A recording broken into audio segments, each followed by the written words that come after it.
Actually trading அப்படின்றதா நான் already சொன்ன மாதிரி ப்ரெடிக்டபிள் கிடையாது இல்லையா? Ups and downs. இப்போ கோல்ட்ஸ் ரேட் எப்படி அப்ஸ் அண்ட் டவுன்ஸ் போயிட்டு இருக்கோ, அதே மாதிரி தான் இதுவும் மார்க்கெட்ல இருக்கும். ஸோ அப்படி இருக்கும்போது நீங்க எதை பேஸ் பண்ணி எதை கான்ஃபிடென்ட்டா வச்சு இந்த பிசினஸ் நமக்கு ஃபியூச்சர்லயும் நல்லா இருக்கும் அப்படின்னு அதுல நீங்க சி இருக்கீங்க? ஆக்சுவலி பார்த்தீங்க அப்படின்னா, நீங்க இன்வெஸ்ட்மென்ட் கேட்டகரி சொல்றீங்க. ஐ அம் நாட் எ இன்வெஸ்டர்.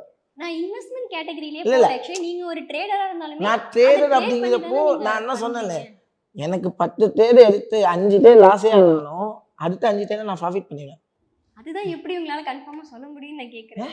எல்லா மாசமும் ப்ராஃபிட் வராதுமா? எனக்கு ஏர்லி ரிட்டர்ன்ஸ்னு அப்ப ஒண்ணு இருக்கும். ப்ராஃபிட் வராத மந்த் என்ன பண்ணுவீங்க? என்னது? நான் இத உங்களுக்கு டிபெண்ட் ப்ராஃபிட் பண்ணி இருக்க மாட்டேன். இப்ப அப்ப நான் டிபெண்ட் இல்லன்னா வேற உங்களுக்கு இதுல பிசினஸ் இருக்கா? இப்ப நீங்களே சொல்றீங்க இல்லையா? எல்லா மல்டி மந்த்தும் வராது. பிசினஸ் அப்ப நீங்க பண்ணிக்கிட்டு டிபெண்ட் பண்ணி இருக்கோம்னா, இருக்க முடியாது. மல்டி பிசினஸ் நான் பண்ணிக்கிட்டு தான் இருக்குன்னு வச்சுக்கோங்களேன். நமக்குன்னு அடுத்தடுத்த பிசினஸ் நடந்துக்கிட்டு தான் இருக்கு. ப்ளஸ் இப்போ கூட துபாயில கூட நெக்ஸ்ட் பிளான் போயிட்டு இருக்கு. பட் நான் என்ன சொல்றேன் அப்படின்னா, எல்லா மாசமும் வந்து எல்லா பிசினஸ்லயும் ப்ராஃபிட் வருமான்னு கேட்டா, எந்த பிசினஸ் எல்லா மாசமும் ப்ராஃபிட் வரும்?